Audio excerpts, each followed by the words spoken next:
सत्संगियों के लिए तो हर दिन एक नया संदेश लेके आता है, और सत्संग का दिन तो यूं समझो कि उनके लिए एक वरदान सिद्ध होता है। सत्संग जरूरी भी है जीव के लिए, जितने अधिक सत्संग मिले उतना ही जीव का फायदा है। नहीं तो सत्संग से जब जीव की दूरी हो जाती है या काफ़ी लंबा समय हो जाता है तो फिर संसारी चीज़ों का असर उस पर होना शुरू हो जाता है, और वो धीरे धीरे करके सत्संग की बजाय दुनियादारी की चीज़ों में, माया के जंजाल में और काल के चक्कर में फंसने का भय हो जाता है। कबीर साहब ने तो इस चीज़ के बारे में काफ़ी लंबी तहरीर लिखी, और उन्होंने इस बात पर बल दिया कि गुरु के दर्शन 100 बार करने चाहिए। दर्शन 100 बार करने का मतलब क्या है कि जितना अधिक से अधिक हो सके गुरु के दर्शन करो। क्या फायदा है गुरु के दर्शन करने से? गुरु प्रभु की भक्ति करते हैं, उनका गुणगान करते हैं, हमारे जीवन को ऊंचा उठाने का संदेश हमें देते हैं, बुराइयों से निकालने के लिए संसार में वो आते हैं, और प्रभु का संदेश हम तक देके हमें समझाते हैं कि जिस दुनिया में रह के जिसको हम अपना मानते हैं वो स्थायी नहीं है, बल्कि उसको अगर हम सिर्फ नाम मात्र और काम मात्र के लिए प्रयोग करें तो ही ठीक है। नहीं तो अगर इसमें हम उलझे तो समझो कि जन्म मरण के बंधन से कभी नहीं छूट पाएंगे।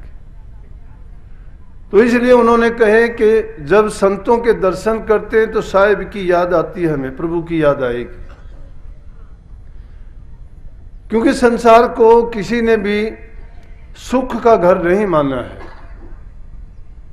चाहे वो दिखावे के तौर पे दुनियादारी के पदार्थों से कैसा भी संपन्न क्यों न हो, कितना किसी के पास बल हो, कितना किसी के पास धन हो, कितना ही किसी का ऊंचा पद हो, कितना ही ऊंचा उसका लंबा चौड़ा परिवार हो, लेकिन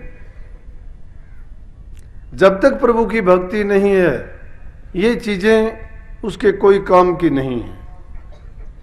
क्योंकि ये चीज़ें सिर्फ दुनियादारी की हैं, यहाँ हमने एकत्रित की हैं, यहीं पे छोड़ के जाना है। थोड़े दिन के लिए उनको पाके हम अभिमान में आ जाते हैं। हम सोचते हैं कि मेरे सिवाय कोई ताकतवर नहीं है, मेरे समान कोई धनवान नहीं है, मेरे जैसा किसी का ऊंचा पद नहीं, मेरा हुक्म चलता है। लेकिन इन सब पर एक ही हुक्म चलता है और वो है मालिक का हुक्म। इंसान की सोची हुई, इंसान की मर्जी चलती नहीं है, कोशिश करता है। स्वतंत्रता मिली हुई है कर्म करने की, कर्म करता जाएगा, करेगा। लेकिन ये जरूरी नहीं है कि उस कर्म के करने से उसको कितना सुख मिलता है, और जिस सुख को वो प्राप्त करके सोचता है कि ये सुख है, थोड़े ही दिन में उस सुख दुख में परिवर्तित हो जाता है, बदलाव आता है। जब तक हम में गुण हैं, जब तक हम किसी के काम के हैं, तब तक हमें पूजा जाता है, माना जाता है, प्यार किया जाता है। सोच समय सबके साथ गुजरता है। जवानी तक जो भी हम काम करते हैं, चाहे वो किसी भी क्षेत्र का काम हो, कुछ दिन के लिए, कुछ समय के लिए, इंसान की क्या पशु पक्षियों की भी देखो आप, जो मनुष्य के काम आते हैं।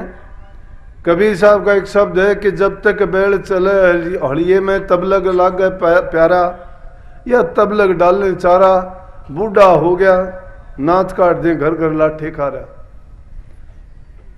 क्योंकि परिवर्तन है प्रकृति में, वो हम में भी आएगा। 40-50 साल के बाद हमारे अंदर वो गुण नहीं रहेंगे, या हम किसी काम के नहीं रहेंगे, हमें भी कोई नहीं मानेगा। जिनको अपना कहते हैं उनके लिए भी हम भारी हो जाएंगे।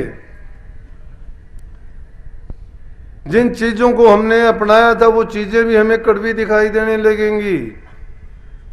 लेकिन एक चीज जो कभी भी इंसान का साथ नहीं छोड़ती, कभी भी उसमें दुख नहीं मिलता, वो प्रभु की भक्ति है। अगर ये जीव सच्चाई के साथ उसको अपनाए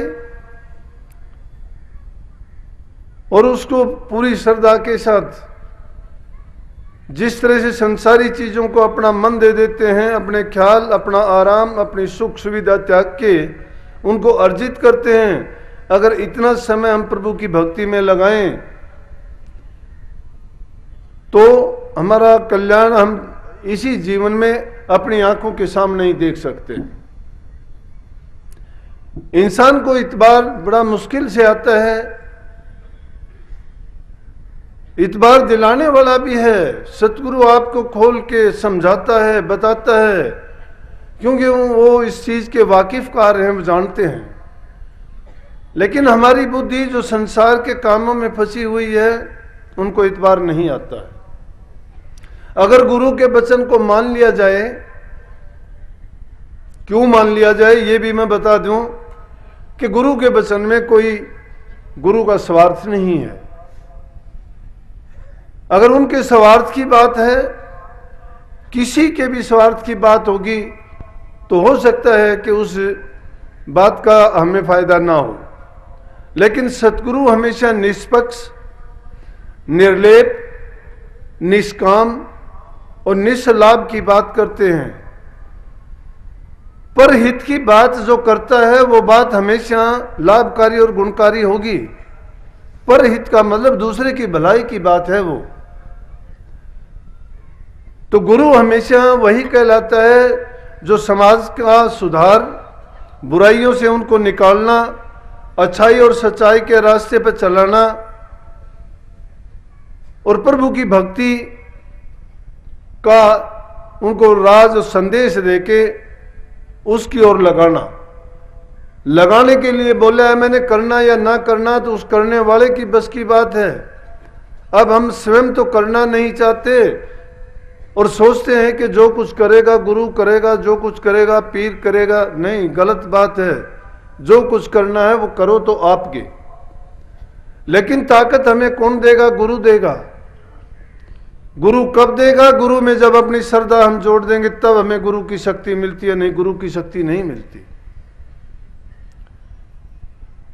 हमारे शास्त्रों में जो बातें लिखी गई हैं उनको ये नहीं कह देने से भी काम नहीं चलता कि वो मिथ्या है या हमारी मदद नहीं करती। करती हैं हमारी मदद।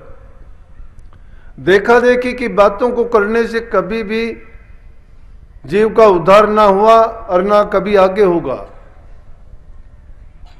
जो भी बात कही गई उन बातों को अगर हम अमल में लाते हैं और उनको अपने क्रियान्वित करने की कोशिश करते हैं तो निश्चित रूप से हमें जो बताया जाता है उससे भी अधिक लाभ मिलता है। संतों ने बड़े सोच समझ के समाज को ये संदेश दिया कि जो दूसरे का हित करता है वो दूसरे का नहीं खुद का हित करता है। बुराइयां अगर करते हो तो परिणाम कभी अच्छा नहीं होता, उसका बुराई परिणाम होता है। सच्चाई के रास्ते पे चलने वाले को कभी कष्ट नहीं होता है। परीक्षा होगी, परेशानी आएंगी, हर काम में आती हैं वो, लेकिन जब उनसे निकल जाओगे तो परिणाम जब उसका मिलेगा वो सुखद होगा।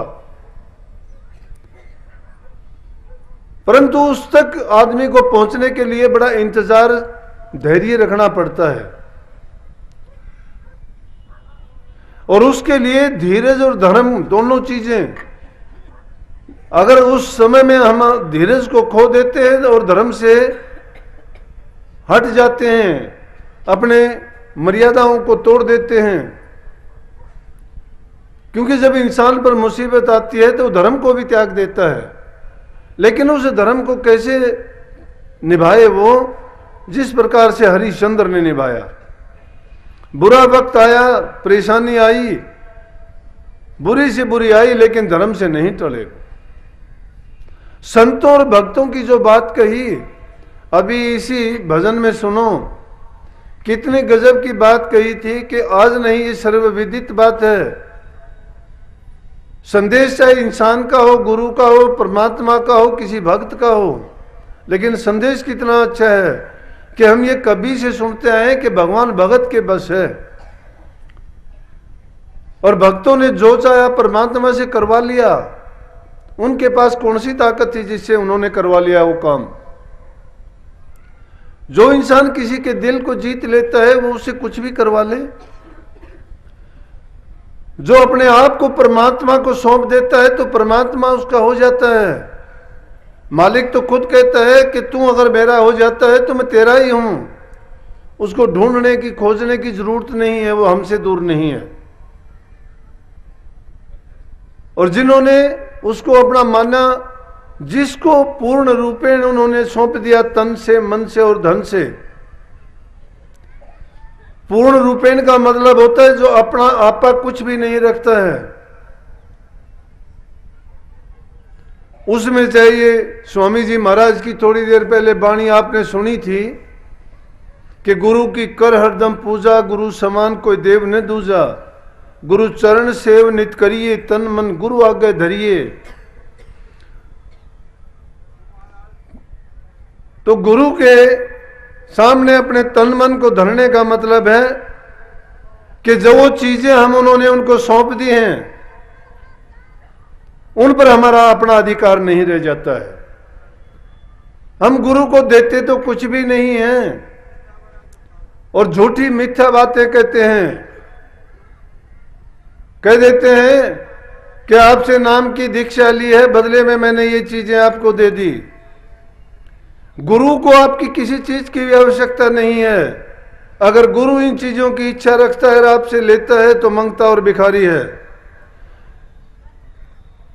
बल्कि कबीर साहब ने इस बात को खोल के कहा कि गुरु को ऐसा चाहिए कि शिष्य का कुछ नहीं ले, लेकिन शिष्य के लिए यह कह दिया कि शिष्य को ऐसा चाहिए कि गुरु को सर्वस्व दे। गुरु को सर्वस्व देने का मतलब अपनी धन दौलत, अपना घर बार, अपनी चीजें, अपनी संपत्ति, दुनियादारी की चीज सौंपने से नहीं है। यह तो एक लौकिक व्यवहार है। जो इंसान जिसको देता है उसको वैसा मिलता भी है। कोई किसी को प्यार देगा, प्यार मिलेगा, धन देगा, धन मिलेगा। तुम किसी को भी कोई चीज देते हो उसके बदले में, अगर तुम किसी को गाली देते हो तो बदले में गाली भी मिलती है। अरे हम तो क्या, आवाज भी इको होके वही वापिस जब आने लग रही। इस ब्रह्मांड में कोई चीज ऐसी नहीं है कि तुम कोई भी छोटी सी हरकत करो वो मुड़ के वापिस ना आती हो। साइंसदानों ने इस बात को प्रमाणित भी कर दिया है। तो उन बातों को आपको ये पूछने की, कहने की जरूरत नहीं है। सब कुछ देने का मतलब होता है तन मन धन नहीं, बल्कि अपने जो भी चीज हैं, बुरे विचार हैं, बुरे ख्यालात हैं, जो सब कुछ अपने गुरु को दे दो। जो बुराइयां हैं उनको निकाल दो। अपने विचार और ख्यालात जब उसको दे दिए तो तुम्हारे मन में दूसरी बुरी भावनाएं आएंगी नहीं। जो गुरु के रंग में रंग जाता है उसको दूसरी चीजों को देखने की जरूरत नहीं पड़ती। हम सत्संग को मेला समझ के नहीं आना चाहिए। सत्संगों में जो ज्ञान मिलता है उसको गौर से सुनना। स्वामी जी महाराज ने, सब संतों ने कही है कि जब सत्संग में जाते हो तुम्हारे श्रवण गुरु के वचन पर होने चाहिए, दृष्टि गुरु के रूप पर होनी चाहिए। दर्शन से जो फायदा होगा वो किसी दूसरी चीज में नहीं है। और मन के कपाट खोल के जाओ, जो जो चीज कही जाए, बताई जाए, उन शिक्षाओं को मन में रख लेनी चाहिए। और रखने से मतलब यह है कि जब जब फुर्सत मिलती है, समय मिलता है, तो उन बातों को आजमा के भी देखना चाहिए। हमारे दिल में साच नहीं है। पलटू साहब तो कहते हैं ना कि पलटू लिखी नसीब की संत देते फिर, जो दिल साच हो अपने तो पलक न लगती देर। हमारे दिल में अगर सच्चाई हो तो एक पल की देरी भी नहीं लगती है। वो बात बिल्कुल सत्य है। अब नहीं, तीनों काल में सत्य है। संत भूत भविष्य और वर्तमान के जानकार होते हैं, अपने लिए नहीं बल्कि वो दुनिया के जीवों के कल्याण के वास्ते आते हैं। लेकिन जो जीव अपना कल्याण करवाना ही नहीं चाहता, जो दुनिया को सत्य मानते हैं, उनको इन चीजों में रस नहीं आता। फिर उसके बस की बात भी नहीं होती है। उसके पिछले जन्मों के कर्म इस जन्म में भी आगे आके उनका प्रारब्ध जो होता है वो इस जीवन में काम करता है। जो कर्म के कर्जदार होते हैं वो कर्म उनको चुकाना पड़ता है इस जीवन में। इसीलिए हम किसी कोई बहन भाई का देखते हैं, नाते खराब हो जाते हैं, आपस में दुश्मनों जैसा व्यवहार होता है।